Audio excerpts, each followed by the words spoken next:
Nah, Iqra membaca situasi masyarakat dan membaca ayat-ayat yang ada di alam kan gitu. Nah, ini yang coba kita kita coba otak-atik kan gitu. Karena tanpa itu semua Nusantara ini kan kemudian tidak akan tergarap dengan bagus ya. Perlu kita jaganya di situ, Mbak. Ketika karena kalau ini nanti satu mata rantai ini ada yang hilang, otomatis yang lainnya akan jomplang. Kemarin kita sempat mengkritisi tentang emprit ya, emprit di Sleman yang mau dibasmi. Kalau nanti empritnya habis, maka ya pasti akan menimbulkan masalah baru. Entah gulma, entah kemudian serangga, entah apa yang kemudian akan menjadi masalah baru. Nah, ini kan cari solusinya kembali lagi ke ekologinya kan gitu. Ini cari lagi ekologi. Saya bukan pakar ekologi, tapi saya punya kawan-kawan yang ahli di bidang itu. Kita tinggal panggil aja mereka, tolong dibahas bagaimana solusinya kan begitu. Di Kampung Satwa kita bikin prinsip baru yang lebih enak buat dihafal dan dipengerti oleh kawan-kawan yang suka untuk piara gitu ya. Ya prinsipnya ada 3 aja. Yang pertama adalah pangan, yang kedua adalah papan, yang ketiga adalah pasangan.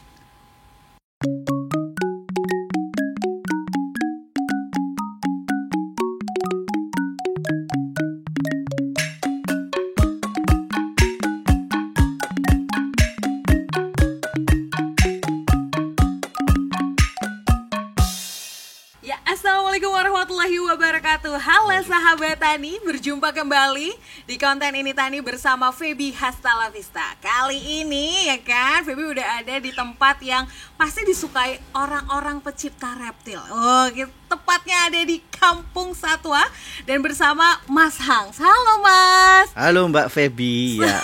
Selamat siang. Selamat siang. Bagaimana kabarnya hari ini? Alhamdulillah oke Mbak. Oke banget ya. Kalau pas datang ke sini tuh bawaannya langsung wah, ada banyak banget satwa-satwa yang ada di sini ya kan. Mulai dari ketika masuk itu udah ada burung berkicau. Begitu masuk lagi sudah ada iguana, ular sama Tani. Masya Allah, itu gimana sih Mas latar belakang atau cerita awalnya mengenai Kampung Satwa itu sendiri? Kampung Satwa sebenarnya kan gini, ini kan sudah jadi apa istilahnya tempat berkumpulnya kawan-kawan hobis. Kami dulu kritisnya di 2007. Kita ada Reptile Study and Community Center, Resisten itu kita gagas di 2007. Terus kita jadikan awalnya itu proyek belajar breeding. Dan waktu itu untuk awal-awal kebetulan kita memang kura-kura. Awal justru kura-kura. Terus berkembang akhirnya di 2015 kita breeding iguana. Nah, di 2017 ada gathering bareng 15 komunitas pecinta satwa se-DIY di sini. Ini buat edukasi anak-anak dari PAUD sampai mahasiswa sampai juga masyarakat umum. Dan ini jadi festival tahunan, Mbak. Festival tahunan. Jadi setiap tahun ada cara di sini berarti ada acaranya. Ya, kecuali di era pandemi ini 2 tahun kita off dulu kan gitu. Biasanya acaranya apa aja itu, Mas? Acaranya nanti edukasi. Jadi kawan-kawan komunitas bisa kumpul bareng di sini. Nanti ya ada komunitas dari reptil, dari burung, dari kucing. Kumpul-kumpul gitu ya semuanya. Mereka ada stand sendiri di rumah penduduk, di rumah warga. Nah, seru banget. Terus. Nah, terus mereka akan edukasi seharian di sini dengan audiens pengunjung yang ada. Mereka akan sosialisasi tentang masalah satwa, tentang problematikanya, tentang kendala-kendalanya, tantangan-tantangannya gitu. Ya, terakhir kita di 2019 itu malah kita soal masalah penanganan ular berbisa. Itu bareng dokter presidennya apa Indonesia Toxic itu. Itu dokter Terima Haradi. Kita kasih pelatihan untuk rumah sakit, puskesmas, aparat sampai juga aktivis-aktivis masyarakat, relawan-relawan bencana alam. Kita coba siapkan karena memang kesadaran tentang ular berbisa ini penanganannya memang belum semuanya diketahui kan gitu. Jadi teredukasi gitu. Cara menanggulangi apabila terkena bisanya ular gitu ya. Betul. Karena memang marak dan perhatian pemerintah kita itu kadang-kadang memang sangat kurang ya. Dengan 107 kurang lebih berular aneka ragam ular dengan sekitar 7 bulan berbisa. Dari menengah, dari bawah, dari kelas apa paling rendah sampai hingga apa namanya deadly gitu. Itu kita hanya cuman punya 1 serum anti bisa. 1 serum bisa itu pun hanya untuk 3 jenis ular berbisa. Sedangkan kita punya jenisnya aja tuh sekitar 100 tadi ya. 100-an lebih ya. 100-an lebih dan yang berbisa aja udah 70-an. Wah. Nah, ini belum lagi yang daerah sana yang Wallacea ke timur ya. Nah, itu kan lebih spesifik lagi kan gitu. Nah, ini karena makanya tapi ya karena itu nggak jadi duit ya karena pemerintah itu nggak kan gitu. Kecuali ini ladang investasi ya. Oke lah kan gitu. Oke, gitu perkembangannya dari Kampung Satwa dan dari festival itu kemudian kita juga kumpul bareng akhirnya kita membentuk yang namanya Yayasan Wahana Gerakan Lestari Indonesia di 2000 kemarin di 2019. Nah, ini memang untuk sarana perkembangan keilmuan kita, pendukung dan juga pendukung juga gerakan pelestariannya kan gitu. Nah, makanya kita ada juga ngaji ekologi yang kita digelar secara virtual setiap 1 bulan. Oke. Nah, di Ramadan kemarin kita ada ngaji satwa yang kita peruntukkan juga untuk masyarakat yang membutuhkan. Nanti kita ngaji satwa. Iya. Masya Allah, itu tuh kalau Feby kan tahu ngaji adalah baca Al-Quran gitu. Kalau ngaji satwa tuh seperti apa sih? Maksudnya kita ikro membaca karakter si hewannya atau belajar seperti apa dan bagaimana? Ya, kalau membaca Al-Quran, kitab-kitab yang lainnya itu kan untuk yang untuk apa namanya yang ditulis secara kitabi ya. Ini kan yang ayat suci yang ada di alam kan perlu kita baca juga. Oh iya bener, ikro ya. Nah, ikro-nya membaca situasi masyarakat dan membaca ayat-ayat yang ada di alam kan gitu. Nah, ini yang coba kita apa namanya? Kita coba otak-atik kan gitu. Karena tanpa itu semua Nusantara ini kan kemudian tidak akan tergarap dengan bagus ya. Ya semuanya kan yang dibaca sekarang kan cuman kemudian bagaimana sekedar investasi dan sekedar menjadi profit gitu ya, jadi uang itu. Gitu. Baik. Itu. Ya itu sekilas mengenai Kampung Satwa juga Yayasan Wakteri yang kita gagas bareng. Dan bentar lagi kita akan deklarasi juga tentang Lembaga Bantuan Hukum Lingkungan di sini. Bantuan Hukum Lingkungan. Lembaga Bantuan Hukum Lingkungan yang akan kita deklarasi nanti pas ulang tahunnya Wakteri di bulan Juni. Oke. Itu ya boleh kawan-kawan nanti untuk konsultasi tentang persoalan lingkungan dengan kami gratis free.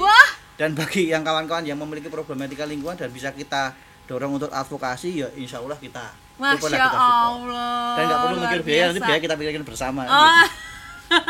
Yang penting bagaimana cara memecahkan masalah atau yang dirasain gitu ya. Ada satu problematika yang dirasain. Khusus lingkungan loh Mbak, kalau soal romansa saya nggak pegang. Itu soal lain lagi kan gitu. Kayaknya kalau romansa buaya yang di belakang ya. Boleh. Jadi salah satu solusi ya. Salah satu solusi. Okay. Tapi bisa kasih solusi juga nggak nih ya kan edukasi ini mungkin ya Feby kan juga termasuk yang fobia banget lah binatang satwa yang liar gitu ya seperti ular tuh kalau ngeliat tuh udah mulus-mulus merinding disko gimana gitu kan. Jadi gimana sih untuk yang Feby nih yang sudah fobia udah takut duluan sebelum megang sebelum apa ada nggak sih cara-cara trik khusus kalau di Kampung Satwa ini? Ya kenal dulu Mbak, binatang itu seperti apa, ularnya ular apa, karakternya bagaimana, bisa nggak dipegang, bisa nggak kemudian diajak bermain kan begitu. Kalau itu belum kenal dan sudah terstigmatisasi kan repot Mbak. Iya. Karena penyakit masyarakat Indonesia seperti itu, sudah distigmatisasi duluan terus kemudian nggak berani untuk kita coba mengenal lebih jauh. Ya kan? Wah ini udah ekstremis nih, udah radikal nih. Oh ini udah terlalu kiri nih. Ini udah nggak berani lagi untuk membuka apa sih itu sebenarnya. Kemudian orang nggak berani. Wah ini ular itu mesti berbahaya, mesti berbahaya kan belum tentu. Kan gitu kan. Kita coba juga ternyata ini kayak gini, ternyata kayak gini. Nah, makanya mumpung di sini nanti kita coba pegang-pegang ular kan. Kan gitu ya. Apa nih? Main jempol aja. Sumpah itu fobia banget. Kayaknya menakutkan gitu buat Feby. Apa karena memang stigma apa atau tidak diperkenalkan sejak dini atau ya? Ya itu makanya Mbak, kalau itu udah tahu sejak dini itu kan lebih enak ya. Salah pertanyaan nih. Iya, makanya dari benih udah kenal dan masyarakat kita memang sukanya stigmatisasi. Kenapa ya? Ya itu udah gawan bayi bahasanya mungkin ya. Gawan bayi itu dari dahulu kala gitu. Dari dahulu kala seperti itu. Ketika mereka sudah senang oh ini untuk melabeling dan stigmatisasi negatif terhadap segala hal. Segala hal termasuk orang juga termasuk kondisi politik juga dan ini juga jadi komunitas politik kalau kemudian sampai ke sana kan gitu kan untuk jadi apa namanya ya kayak kemarin kita dibelah antara kecebong sama apa di sini kampret gitu nggak ada salahnya kampret sama kecebong kan gitu. Tapi kenapa kemudian itu jadi alat stigmatisasi karena memang mereka kemudian sering mudah sekali untuk kemudian dibenturkan padahal dengan adanya kecebong dan adanya kampret alam jadi lengkap. Iya betul. Ya kan gitu harusnya kan ke sana dicari harmonisasinya seperti apa kalau kita ngomong secara ekologinya kan itu. Gitu. Nah itu harusnya ke sana. Baik. Tapi nih kalau sebelum terbentuknya kampung satwa gitu. Sebenarnya pengen tahu nih Feby, untuk Mas Hang sendiri tuh kalau dari dulu meliharanya apa tuh dari kecil biasanya di awal-awal? Kan tadi sempatnya kura-kura. Apakah memang kura-kura adalah langkah awal suka binatang liar misalnya gitu? Oke, kalau saya itu dari awal ya memang suka semua binatang, suka semua binatang. Ya nggak tahu kalau kecipratan wahyu Nabi Sulaiman kita nggak tahu ya, mungkin tumitis yang gini gitu ya, mungkin gitu. Iya. Cuma gini, awal itu kalau kita suka awal biasanya paling mudah adalah main akuarium dan ikan. Nah, setelah itu beralih kalau memang ke reptil, yang paling enak memang kura-kura ya. Kura-kura pun waktu itu zaman saya kecil kan masih apa? Jarang ya, bulu sekali ya, tapi untuk dipelihara kita juga masih sangat kesulitan. Pernah kasih ke kolam ya akhirnya lepas juga. Nah terus ada kemudian muncul kura-kura Brasil. Nah kura Brasil mulai marak itu. Nah perlu diketahui ini Mbak, kura-kura Brasil kalau kita ngomong ke ikan ini, ikan itu seperti apa, ikan apa, kura-kura apa, dan bagaimana di alamnya. Karena kemudian ketika kita asal pelihara terus nanti bosan itu dilepas ke alam, ini justru akan menjadi rusak. Jadi satwa asing invasif yang di luar itu menjadi invasif di sini. Satwa asing dari luar masuk ke sini, kemudian masuk ke lingkungan kita, dia akan mengganggu secara ekosistemnya. Nah ini yang nggak pernah orang dipahami. Nggak pernah dipahami. Karena kita ngomong, wah sekarang lagi tren nih ikan apa misalnya sekarang, ikan predator. Ya paling enak bukan predator ya, ikan lele sama nila aja misalnya. Nah lele sama nila itu kan bukan asli milik kita. Tapi ketika di sini masuk ke kali, nanti yang asli kayak apa namanya wader, tawes dan sebagainya rusak semua oleh mereka kan gitu. Dan nanti ke depan anak cucunya cuman kita lihat yang bisa menikmati hanya sekedar nila dan lele. Sebenarnya yang lainnya akhirnya tersingkir. Nah ini yang kemudian apa namanya dari awal kemudian mana yang kemudian perlu yang perlu kita pahami tentang baca tadi, ngajinya di situ. Iya, ikronya di situ. Oh masya Allah, dalam banget loh ini, luar biasa. Harus kesana kan gitu kan. Oh iya, jadi kalau kita piara asal-asalan tidak sesuai habitatnya, begitu dikembalikan mereka jadi merusak gitu ya. Iya, mendingan kalau bosan ya masuk ke wajan aja buat goreng-gorengan lumayan malah. Gitu. Nah itu salah satunya karena solusinya harus jelas. Jadi kawan-kawan itu sejak awal memelihara itu sudah punya frame ke depan. Jangan sampai kemudian di tengah jalan, wah aku bosen nih, wes lempar. Aku bosen. Ya kalau mantan itu dilempar aja, dia masih hidup dan nggak ngerusak ya. Tapi kalau kemudian ikan atau satwa yang lain masuk sini dilempar ke sungai, ya itu jadi ancur-ancuran kan gitu. Kalau mantan dilempar ke sungai kayaknya masih bernafas. Oh iya. Gitu. Jadi baik sahabat Tani, kita lempar semua mantan dan masa lalu kita dan kita move on lagi ke segmen selanjutnya. Ya.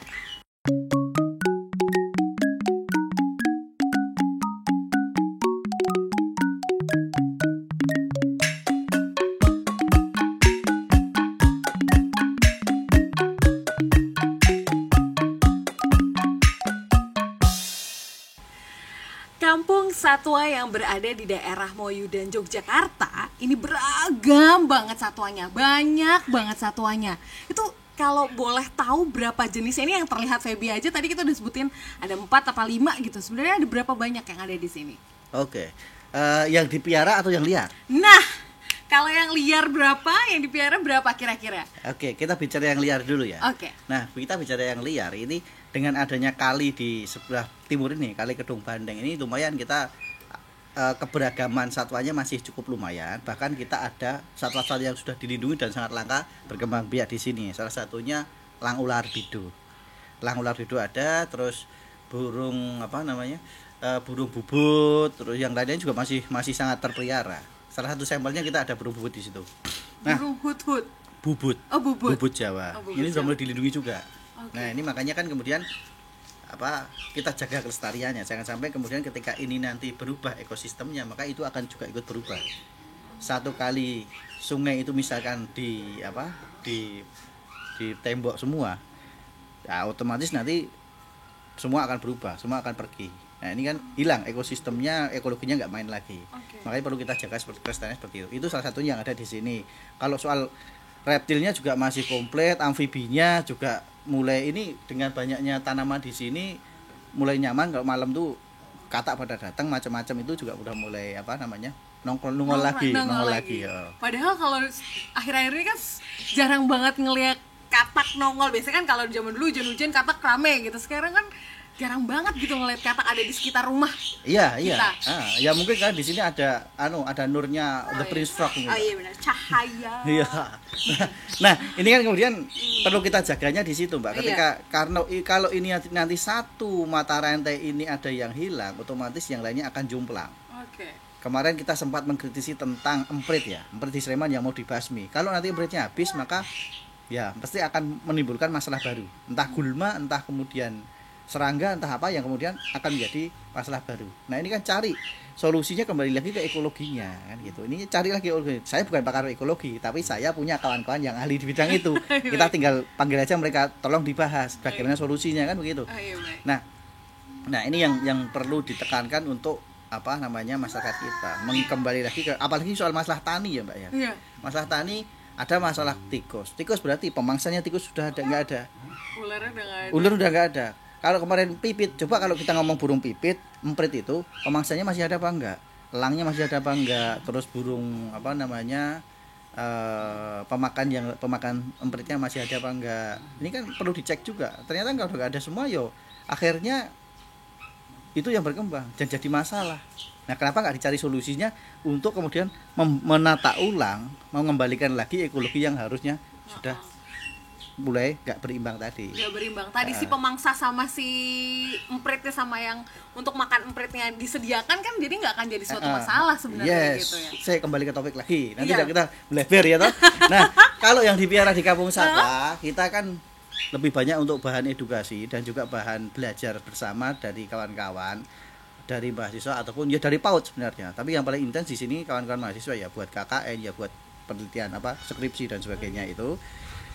Yang kita coba lestarikan untuk burung, ada burung-burung lokal. Kalau tadi Mbak Pebi muter ke sini, tadi kan ada beberapa yang mulai mungkin dari cuman emprit, terus ada perkutut, ada gedero, ada trotoan dan sebagainya. Karena memang itu burung kita sih, nggak kemudian terus kita tertarik wah kan yang lebih seksi kan burung-burung impor nih, karena yang segala impor itu lebih seksi dan menarik gitu kan. Ya? Nah kita nggak kesana, tapi kan ya itu kan malah justru yang impor tuh kalau di sini justru nanti ketika lepas liar akan jadi masalah baru kan itu. Nah ini yang perlu dipahami. Makanya kemudian di sini lebih penekannya di situ. Ya mungkin impor 1-2 untuk pajangan aja, untuk sekedar pemanis gitu. Pemanis asal bukan pemanis buatan ya. Pemanis buatan. Nah, terus untuk mamalnya kalau di kampung itu ya normatif, ya normal aja ya, kayak mungkin sapi, kambing, kucing gitu kan. Nah, terus kalau yang di area center sini eksotik, kita ada musang pandan. Dulu ada musang bulan juga, tapi kita nggak berhasil untuk breeding. Tapi yang kita coba kemarin coba kita riset breeding, musang pandan itu sudah jadi. Wow. Dan memang nanti ketika lepas liar, musang pandan sangat membantu dalam bidang pertanian lagi kan itu. Nah, makanya kalau kita gadok ke pertanian, bisa diulas nih satu spesies fungsinya apa di pertanian. Ya karena stakeholder ya, saling berhubungan satu sama lain itu kan ya. Iya, mata rantai ekologinya. Kalau sampai potol nanti ya ada masalah baru. Mesti ada masalah baru. Nah itu. Terus untuk ikannya juga kita coba sajikan juga ikan-ikan lokal. Dari masuk tadi ada hampala. Terus itu hampala kok ikan lokal? Iya, ikan lokal dan itu predator, Mbak. Hampala. Nah, ya nanti kita dicek ya. Nah, itu perlu kita kaji juga. Hampala itu dari mana, di mana habitatnya? Apakah dia juga ada di kali atas atau cuma di kali tengah atau sampai di kali selatan, di bawah, di sistem sungai yang mana aja? Ketika ini naik sampai ke sana sama pemancing di atas, terus dibawa ke atas, di bawah tapi terus dibawa ke atas, ngerusak nggak di sana. Nah, ini kan perlu kita pikirkan semua kayak gitu, nggak asal-asalan gitu ya. Nah, terus ada juga tawes, kan di sini kan di kali sini ada beles, tawes, balar dan sebagainya. Itu apa aja, kayak apa? Itu ikan-ikan lokal kita yang asli. Terus bagaimana kemudian menjaganya? Melestarikannya. Iya, dan gitu juga ada juga nggak di sini ya. Baru kita pelajari juga. Ada juga yang kawan kita yang berhasil untuk breeding itu untuk penangkarannya, pemijahannya nih iwak. Pemijahan. Bener. Breeding berarti udah berapa banyak hewan yang di breeding di sini? Berarti udah banyak banget ya. Iguana juga Feby beberapa lihat sudah ada yang kecil-kecil dengan warnanya macam-macam ya. Iya. Ada warna ungu kalau nggak salah, itu ungu apa biru, terus Biru, Mbak. ada Biru. merah juga. Padahal yang sepaham Feby iguana tuh taunya warna hijau doang. Iya, makanya kan memang kalau nama latinnya cuma green iguana, tapi kemudian varian warnanya ada merah dan juga biru, ya toh. Nah, karena ada yang bilang kemudian kita pakai warna itu, Tuhan kasih warna biru, katanya kan love is blue. Untuk mencintai alam, kemudian ya itulah simbolnya. Yuk kamu harus mencintai alam, makanya Tuhan kasihkan iguana biru kan gitu. Dan jadi warnanya kampung satwa, kebanyakan kita pakainya biru-biru dan hijau kan gitu. Nah itu, jadi setelah selain ikan, untuk reptilianya kita ada berbagai Macam. untuk yang asing ya memang kita ada iguana, ada sulcata, kura-kura yang di belakangnya Mbak Feby itu. Oh iya. Baru pertama kali kemarin bertelur juga. Bertelur juga. Baru kita coba untuk taskan. Terus untuk kura-kura lokal yang memang sudah langka, sudah dilindungi juga, kita ada Ornithia burnensis. Alhamdulillah kemarin di tahun lalu udah menetas 5 ekor. Nah, ini kita coba, nanti ya kita coba aja. Dan ini proses izinnya juga memang cukup lama. Di kementerian kita masih proses, kita cek kemarin masih bolak-balik antar meja-meja di sana. Mungkin ya sekitar paling cepat 10 bulan baru turun. Nah, ini makanya masih, dan mereka juga masih gampang untuk memproses izin ini karena perubahan-perubahan peraturan. Jadi ya masih ya wis lah, kita tunggu aja sambil nanti kita riset terus seperti apa yang paling bagus. Paling bagus. Itu kalau reptilnya ya. Kalau untuk reptil yang buat studi ya ular kita ada aneka, ada viper, ada python, itu. Nah, gimana nih? Mau cerita apa lagi? Iya. Ngomongin ular tuh langsung ke distract gitu karena memang kayak takut banget gitu kayak. Ya memang harus diantisipasi, itu harus belajar untuk coba mengenali, ya toh, dari kenal, dari sentuhan, pegang-pegang, nanti akhirnya mencintai. Sayang. Iya. Aduh, gitu Kalau nah nggak di jam. situ, iya. Pegang-pegang jangan nggak Iya. boleh.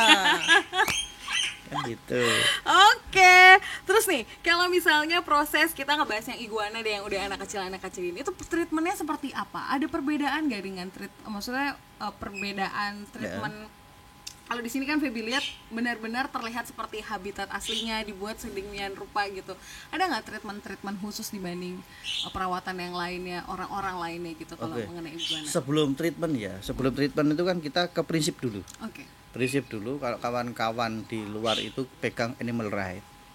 Terus kemudian di banyak pecinta dan praktisi di Jogja, apalagi kawan-kawan veterinarian itu pakainya animal welfare, 5 principle of animal welfare itu. Yang nanti googling aja. Bener. Nah, di kampung satwa kita bikin prinsip baru yang lebih enak buat dihafal dan dipengerti oleh kawan-kawan yang suka untuk piara gitu ya. Ya prinsipnya ada 3 aja. Yang pertama adalah pangan, yang kedua adalah papan, yang ketiga adalah pasangan, kan gitu. Nah prinsip ini yang paling perlu kemudian dipegang. Kalau 3 ini tidak terpenuhi, maka satwa tidak akan berkembang biak, bahkan hidupnya pun akan galau kan gitu. Kesepian. Kalau pangan tidak tepat, maka nutrisinya nggak pas, dia nggak akan sehat, nggak akan sampai berkembang biak. Kalau papanya tidak tepat, dia juga nggak akan nyaman untuk sampai berada di sana. Dia akan stres, dia akan ya itu tadi, dia nggak akan mampu untuk kemudian sampai berproduksi juga. Terus ketika nggak ada pasangan ya kasihan tuh Mbak. Itu sampean jomblo lama ya masak gitu. Ya, Mas benar. Kan gitu lah. Ya makanya, apalagi kalau satwa ini mereka ada kebutuhan khusus untuk sampai ke sana kan ya perlu kita sampai riset breeding itu tadi. Oh my god. Nah, makanya kan kemudian loh, Mas, kandangnya kok elek, kandangnya kok nggak kelihatan bersih, kandangnya kok yang di sana malah kelihatan kumuh, airnya juga kayak gitu. Nah, itu kita sesuaikan dengan habitatnya. Kalau di sini full panas loh, ora masaknya Mas. Siang-siang kok panas tuh, nggak pakai sunblock loh. Ya memang hidupnya mereka seperti itu, gitu kan. Loh kenapa kok pasir? Karena pasir itu selalu panas dan kemudian untuk mereka kan fosorial ya, semi fosorial ya. Jadi dia masuk gali ke dalam tanah untuk bertelur, untuk bersembunyi. Nah, itu mereka butuh itu makanya kita kasihnya pasir. Iya. Terus apa namanya, yang penting airnya juga kita tetap ada, jadi kebutuhan mereka secara alamiah itu ada, walaupun setelah dipandang ya tadinya ya berdebu, mereka nggak kelihatan apa namanya manis seperti yang di kamar, yang dipiara hobis di kamar-kamar kos-kosan kan itu. Nah itu seperti itu. Begitu juga dengan kura-kuranya, ketika kadang-kadang kura-kura di sana kok kelihatan kumuh, ya karena habitatnya Orlitia bornensis, ketika kita kasih air yang jernih itu justru mereka nggak akan nyaman. Nah itu makanya nyaman dulu buat tinggal, kemudian maka sampai akan berkembang biak. Kenyamanan, kesempurnaan, sempurna lagi kalau kita nanti lanjut segmen ketiga nih, keresahan milenial yang ngebahas tentang apa unek-uneknya milenial. Boleh ya. Boleh.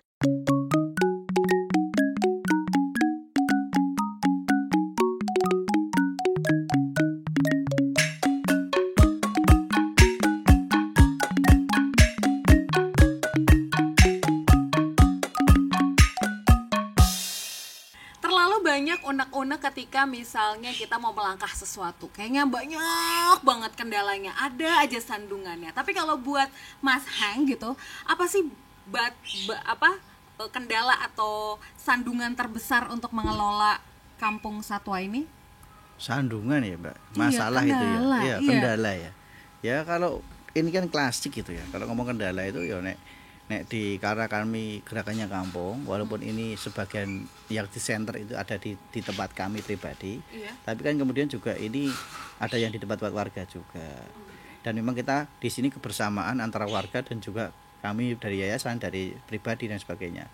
Nah, terus apa yang jadi masalah kendala ya untuk membangun, mungkin kebanyakan kan kita soal masalah modal aja. Wah pengennya nih cepat, kita baru gagas untuk yang belakang ya. Yang belakang kita mau bahas itu angkringan kopi buaya. Nah, kita tunggu aja. Nah karena ini masih kendala modal ya nanti tunggulah, kita mau beli gerobak angkringan yang kita mau set up apa namanya perkakasnya kayak apa, yang paling ngirit minim biaya gitu kan. Ya wes nanti kita tunggu. Kalau biasanya kalau Tuhan yang nyuruh itu cepet Mbak. Oh iya benar. Kayak lancar jalannya. Atau ini dikasih, Tuhan nyuruh itu nanti dikasih modal budgeting kan gitu. Kayak kemarin ini juga enggak untuk terakhir kemarin kita enggak ada nggak ada bayangan kemampuan untuk bikin kandang buaya, untuk bikin kandang warga. Itu kan kemarin alhamdulillah di 2020 ada bantuan dari kementerian. Nah, kita cake jadi seperti itu. Nah, tahu ngerti kan? Karena Tuhan itu kan nggak bisa kemudian kita tebak-tebak. Kasih kowe jalan mlaku, tak kasih semuanya. Wis nyoko apik wae. Iya benar. Karena ngoyo-ngoyo ora dadi kan gitu, mumet malan. Nah, makanya yang penting adalah kekompakan warga, kekompakan dari kawan-kawan, dan ya itu, dan banyak support yang kemudian datang ke kami. Yuk belajar bareng, yuk gerak bareng, yuk bikin kegiatan bareng. Ya itu wis hiburan bagi kami. Ini nyenengke kan gitu. Dan dengan seperti itu pun kita belajar lagi. Karena dengan saya suruh jenengan ngoceh kayak gini, otomatis saya harus belajar. Oh itu kudu pikir meneh. Apa yang harus saya omongkan. Nah, itu kan pemantik aja. Ada kesenangan, ada hiburan baru bagi kami. Gitu. Jadi karena misinya dari kebaikan, dapatnya juga pasti kebaikan ya Mas ya. Maksudnya kita punya misi untuk edukasi, untuk membuat ada angkringan biar ini hidup dan segala macam. Maksudnya banyak orang yang terlibat untuk merasakan manfaatnya gitu ya. Iya, ya makanya kan kemudian itu kan kita kembalikan yang bikin satwa gitu. Ya panjenengan ki gawe satwa. Aku wis coba melu rumah. Ya dimodali lah. Kan gitu bahasanya kan. Ya dimodali lah. Ya wis kowe tak cukupi kan gitu kan. Ya terus aku ya butuh kanca. Ya tak golek kanca kan. Kemudian itu kan bersaling nyambung akhirnya kan ketemu kanca-kanca dari Fakultas Biologi UGM, dari Fakultas Kedokteran Hewan. Kemarin kita juga akhirnya bangun dengan Fakultas Saintek UIN gitu kan. Ya wis akhirnya kan semakin regeng, kanca semakin akeh kan. Nah, ini yang kemudian jadi semangatnya kawan-kawan di sini. Dan supporting dari komunitas kan terus ya. Kapan Mas festival meneh yo engko dhisik ngenteni pandemi tuh hilang-hilangan gitu kan. Iya juga ya. Tapi kalau misalnya nih ada sahabat tani yang lagi nonton di rumah pengen banget gitu volunteer datang ke sini gitu, gimana sih Mas caranya, atau pengen menyayangi menyayangi satwa-satwa yang ada di sini, ikut merawat juga gitu? Boleh, kalau kita kan gini, prinsipnya kita kan berkebersamaan ya. Kebersamaan kalau mau ke sini mau ikut ubek-ubek neng kene ya nggak masalah, ayo kegiatan bareng, mau diskusi ya ayolah, mau bikin kegiatan apa konco-konco dari konco-konco tani ataupun yang mana lainnya boleh, nggak masalah. Bahkan kami pun ketika di bidang pertanian kok pengen mengenal lebih jauh tentang apa namanya alam mereka, pertanian mereka butuh, wah mas ternyata saiki ada masalah di pertanian itu, soal apa ya, oh soal hama wereng misalkan, oh soal hama apa, oh soal ternyata bagaimana mengantisipasinya, itu ya kami nanti cobalah kita datang ke sana, kita sharing-sharing, saya tanya-tanya, oh gini nah saya kan raiso menjawab itu. Nah saya panggil hati konco-konco piye iki biologi, piye iki kedokteran hewan, piye iki pertanian kan gitu. Saya kira hanya sekedar apa kuwi jenenge ya sebenarnya penyambung aja, lem perekat. Sebenarnya kan ketika ngumpul bareng apa persoalannya ya wis nanti kita cari-cari kan gitu. Karena memang basicnya juga kami kan advokasi ya Mbak, jadi advokasi ya mana ya kemudian persoalan apa yang bisa kita pecahkan bareng di masyarakat. Ya makanya kemudian ketika nanti LBH-nya ini lingkungan udah hidup dan kawan-kawan tani juga ada masalah tentang pertanian, tentang lingkungannya, perlu advokasi secara kebijakan, ya nggak apa-apa kita temenin kan gitu ya. Ya ini niatan aja, biasanya nek niatkin kok makanya Gusti Allah yang ngene dalane kan gitu tuh. Nah itu aja yang penting itu kalau apa kendalanya seperti itu. Nek kendala ya mesti ngomongin kendala masyarakat, ngomong mas kendalanya apa tuh ya randi modal. Podo ngono. Terus karena randi modal kepiye ya pikiran. Karena dengan berpikir dengan hati berjalan kan semuanya akan ketemu. Ora iso disongko-songko Gusti Allah itu kan. Nah gitu kalau kami. Masya Allah. Untuk ini mas, untuk terakhir mengakhiri podcast kita kali ini gitu ya, pesan-pesan untuk generasi muda milenial itu apa nih mas buat sahabatannya yang lagi pada nonton? Oke, generasi muda milenial ya paling enggak kalau memang kalian pengen ke depan itu masih pengen menikmati alam raya Nusantara ya kasih perhatian dong, kasih perhatian, kasih cinta kalian ke sana kan gitu. Nek sekedar membukai drama Korea sama anime nggak sampai ke sana ya repot gitu kan. Kalau ya film-film boleh tapi ada yang arahannya ke sana juga, ingat lingkungannya, ingat ininya ya. Karena mahasiswa kan udah masuk Jogja kan terus kemudian nggak mau balik lagi ke daerah, ya kan begitu betah di sini, apalagi terus dapat suami sini wes apa istri sini wes dia nggak mau pulang lagi ke daerah, padahal daerahnya sana dirusak-rusak sama tambang, dirusak-rusak sama palm oil misalkan. Nah itu kan perlu diadvokasi juga ke sana. Wes berkait belajar di Jogja balik ning daerah, alamnya ditata. Loh kalau alamnya ditata kenapa? Nah itu membuka rezeki dan berkah dari Yang Maha Kuasa kan gitu toh. Arahnya kan ke sana semua. Nek kemudian sampean di sini terus ngumpul di Jogja terus dengan kenyamanannya yo akhirnya nyaman buat sampean semua. Tapi kan di kampung halaman nggak tahu amburadulnya kan itu. Seperti apa? Makanya kalau itu muda milenialnya kan gitu.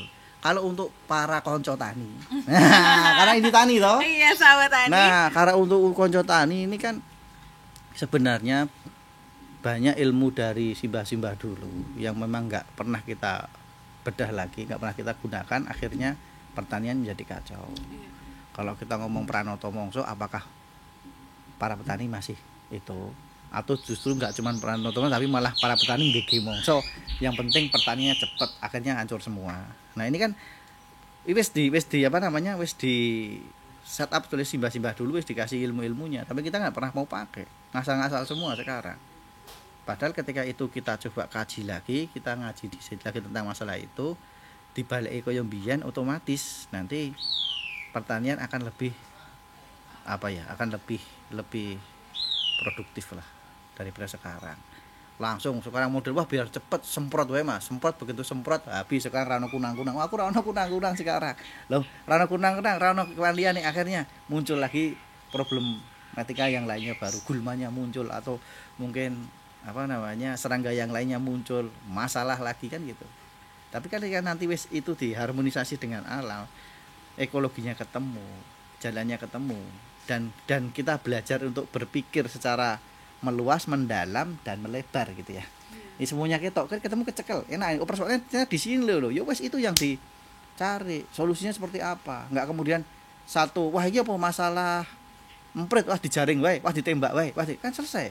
Tapi belakangnya efeknya enggak dipikir. terus sebabnya nggak dipikir, ya cepat akhirnya hancur semua. Yang penting cuma anggaran terserap jadi duit bagi orang-orang tertentu, kan gitu. Karena alam nggak butuh duit, Mbak, nggak butuh duit, tapi manusia yang kemudian ini yang terlalu memuja duit kan gitu. Nah mungkin seperti itu kalau untuk milenial ya sana, kalau ini untuk kalau kadang tani kan apa namanya pesannya seperti itu gitu kira-kira. Baik, terima kasih banyak Mas Hans, Masya Allah, luar biasa, Baby dapat ilmu luar biasa yang terkaget-kaget dan ya juga ya gitu. Kadang kita berpikirnya bahwa ya profit aja biar cepet tanpa anti gagal, padahal sebenarnya itu adalah merusak lingkungan kita. Iya, karena justru dengan kegagalan itu kalian belajar tuh. Okay. Ya kalau nggak belajar langsung sukses, gue ini waku banget, gue memangnya urip ning swarga gitu kan. Gari numpuk, gari apa namanya, tinggal minta kepada Tuhan terus langsung dikasih. Yo enggak. Dengan kalian belajar berdialektika gitu kan, berdialektika. Oh ada ini ada masalah, ada tesis, ada antitesisnya, ada sintesisnya, itu jadi tesis baru dan seterusnya seperti itu. Hidup kan dinamis tuh, Mbak. Nggak mungkin terus kemudian satu sekali selesai langsung bahagia langsung berhasil, yo enggak. Ora ono terus langsung yo kudu nganggo susah, yo kudu nganggo jerih payah dulu. Yo apakah bahagia terus yo ora, kadang-kadang yo ono susah ibarat. Urip kayak gitu terus. Makanya kan dialektika di apa namanya di kehidupan ketika dicocokkan dengan alam ya seperti itu. Ya alam juga ada musim kering, ketika musim kering nanti ikan dan kura-kura harus seperti apa. Terus kemudian nanti kalau hujannya deras apalagi kemudian dia akan mempersiapkan untuk bertelur seperti apa. Kan di sini enggak ada apa namanya iup-iup. Hutan ya hudanan, apa panas ya kepanasan. Telur mereka di dalam terus piye? Nah, mereka kan sudah mengakali sendiri. Kan gitu. Dan manusia kan kudu seperti itu. Itu mereka harus berpikir panjang, antisipatif ke depan. Kura-kura sama iguana aja, aku harus ngasih telur di mana di situ panasnya tepat dan ketika hujan tidak terlalu. Iya, gitu. Mereka kan udah mikir semua, feel-nya kan gitu. Nah, manusia kan enggak. Karena di sini udah kebumpet dengan yang penting tadi duit. Feel dengan rasanya enggak sampai ke sana kan gitu. Baik, ya, gitu. Masya Allah. Sekali lagi terima kasih banyak Mas Hans sudah memperkenankan Feby dan tim ini tadi untuk main kesini dan ngobrol-ngobrol. Matur suwun sangat Mas. Sami. Dan terima kasih banyak juga buat sahabat Tani. Feby pamit. Akhir kata wassalamualaikum warahmatullahi wabarakatuh. Waalaikumsalam warahmatullahi wabarakatuh.